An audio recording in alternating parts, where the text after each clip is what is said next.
అధికారంలోకి రావాల్సింది మనం, ప్రజలు కోరుకుంటుంది కూడా మనల్ని.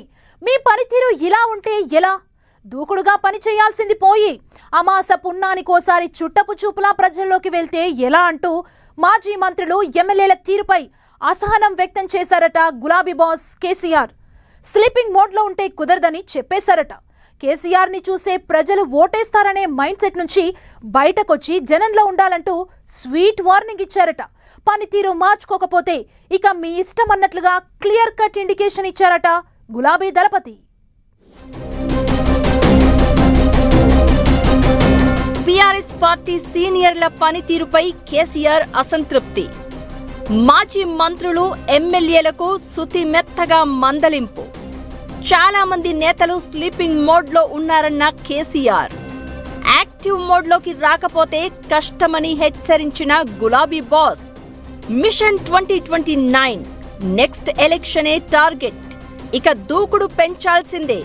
ఈ సర్కారుకు సగం టర్మ్ అయిపోయింది. రాబోయే 2 ఏళ్లు మనకు చాలా కీలకమని గులాబీ పార్టీ నేతలకు దిశానిర్దేశం చేశారట బీఆర్ఎస్ అధినేత కేసీఆర్. అయితే మాజీ మంత్రులు, మాజీ ఎమ్మెల్యేల పనితీరుపై తీవ్ర అసహనం వ్యక్తం చేసినట్లు పార్టీ వర్గాల టాక్. ఎర్రవల్లి ఫామ్ హౌస్ లో ఇటీవల ముఖ్య నేతలతో జరిగిన కీలక సమావేశంలో పార్టీ పరిస్థితి, నాయకుల పనితీరు, పార్టీ ఎక్కడెక్కడ వీక్ గా ఉందనే అంశాలపై కేసీఆర్ ఆరా తీసినట్లు తెలుస్తోంది. ముఖ్యంగా నాయకులు క్షేత్రస్థాయిలో పనిచేయడం లేదని, ప్రజా సమస్యలపై స్వయంగా స్పందించే తత్వం కనిపించడం లేదని ఆయన తీవ్ర ఆగ్రహం వ్యక్తం చేసినట్లు తెలుస్తోంది. ఇటీవల రాష్ట్ర వ్యాప్తంగా రైతు సమస్యలు, ధాన్యం కొనుగోలు ఇబ్బందులు, స్థానిక సమస్యలు పెరుగుతున్నప్పటికీ పార్టీ నాయకత్వం ప్రజల్లో కనిపించడం లేదన్న భావన కేసీఆర్ మాటల్లో స్పష్టమైందట. తెలంగాణ భవన్ నుంచి పిలుపు వస్తేనే కార్యక్రమాలు చేస్తారా? సొంతంగా ప్రజల్లోకి వెళ్లి సమస్యలపై పోరాడే పరిస్థితి ఎందుకు కనిపించడం లేదు అంటూ మాజీ మంత్రులు, మాజీ ఎమ్మెల్యేలకు కేసీఆర్ క్లాస్ తీసుకున్నట్లు సమాచారం. అప్పుడప్పుడు మొక్కుబడిగా కార్యక్రమాలు చేసి కాలం గడిపితే పార్టీకి, వ్యక్తిగతంగా లీడర్లకు కూడా నష్టమే అని స్పష్టం చేసినట్లు తెలుస్తోంది.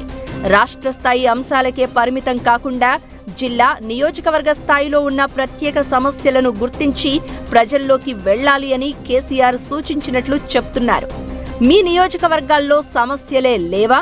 ప్రజలు ఇబ్బందులు పడడం లేదా అంటూ ఆయన సూటిగా ప్రశ్నించినట్లు పార్టీ వర్గాల్లో చర్చ జరుగుతోంది.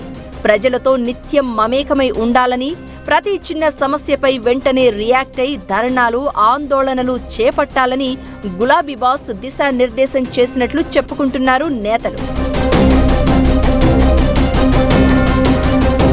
ప్రత్యేకంగా రైతుల సమస్యలపై కేసీఆర్ తీవ్ర ఆవేదన వ్యక్తం చేసినట్లు తెలుస్తోంది. రాష్ట్రంలో ధాన్యం కొనుగోళ్లు పడకేశాయని, ఎక్కడ చూసినా ధాన్యం రాసులే కనిపిస్తున్నాయని, ఆ అంశాలను హైలైట్ చేయాలని చెప్పారట. రైతుల తరపున పోరాడాలని, అన్నదాతల సమస్యలను ప్రధాన ఎజెండాగా తీసుకోవాలని సూచించినట్లు చెప్తున్నారు. ఇకపై ప్రభుత్వంపై మరింత దూకుడుగా వెళ్లాలని పార్టీ శ్రేణులకు కేసీఆర్ సంకేతాలిచ్చినట్లు తెలుస్తోంది. అలాగే ఎన్నికలకు ఇంకా 2 ఏళ్ల సమయం మాత్రమే ఉందని గుర్తు చేస్తూ సీనియర్ నేతలకు కేసీఆర్ స్పష్టమైన హెచ్చరిక చేసినట్లు సమాచారం. ఇప్పటికైనా ప్రజల్లోకి వెళ్లకపోతే వచ్చే ఎన్నికల్లో తీవ్రంగా నష్టపోవాల్సి వస్తుందని అలర్ట్ చేసినట్లు తెలుస్తోంది. అధికారాన్ని కోల్పోయిన తర్వాత చాలా మంది నాయకులు యాక్టివ్గా లేకపోవడంపై గులాబీ బాస్ అసంతృప్తి వ్యక్తం చేసినట్లు టాక్. ప్రజల్లో నిరంతరం కనిపించే నాయకులకే ప్రజలు పట్టం కడుతారని, పార్టీ కోసం కష్టపడే నాయకులకే అవకాశాలు దక్కుతాయని సంకేతాలు ఇచ్చినట్లు చెబుతున్నారు. అలా కాకుండా కేసీఆర్ను చూసి ప్రజలు ఓట్లేస్తారని ఇంట్లో కూర్చుంటే టికెట్ ఇచ్చేదే లేదని తేల్చి చెప్పారట. అధికారం అనుభవించిన వాళ్లు, అధికారంలో ఉన్నప్పుడు హంగామా చేసిన కొందరు నేతలు ఇప్పుడు పూర్తిగా సైలెంట్ అయిపోవడంపై గులాబీ బాస్ గుస్సా అయినట్లు తెలుస్తోంది.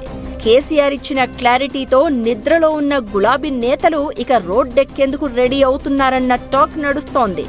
లేదంటే మాజీ ఎమ్మెల్యేల్లో మెజారిటీ నేతలను పక్కన పెట్టి ద్వితీయ శ్రేణి నేతలకు పట్టం కట్టేందుకు కూడా బాస్ రెడీ అవుతున్నారనే టాక్ సైలెంట్ గా ఉన్న నేతలకు నిద్ర లేకుండా చేస్తోందట.